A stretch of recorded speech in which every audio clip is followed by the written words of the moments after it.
Jikalau nanti terjadi apapun kepada diri ulun, itulah jalan ketentuan Allah, dan itu pula yang pian minta di waktu pian berdua nang terakhir kali. Yang jat masalah itu dudik deh lo.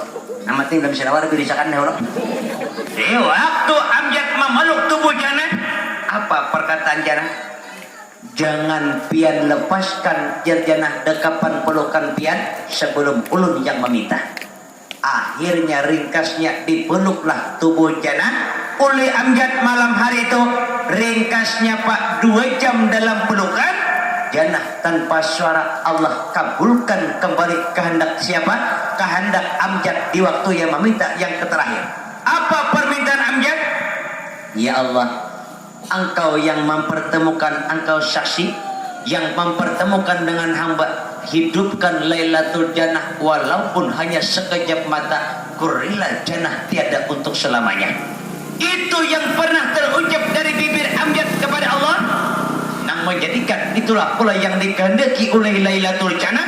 Dalam dekapan itulah Allah ambil kembali ruh daripada jasad Lailatul Jannah. Allah kembalikan jannah seperti mula, sekujur tubuh bangkai tanpa nyawa.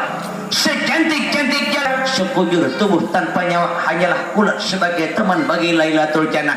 Di waktu dibuka dalam dekapan, dalam pelukan, Lailatul Jannah kembali dalam keadaan inna lillahi wa inna ilaihi rajiun.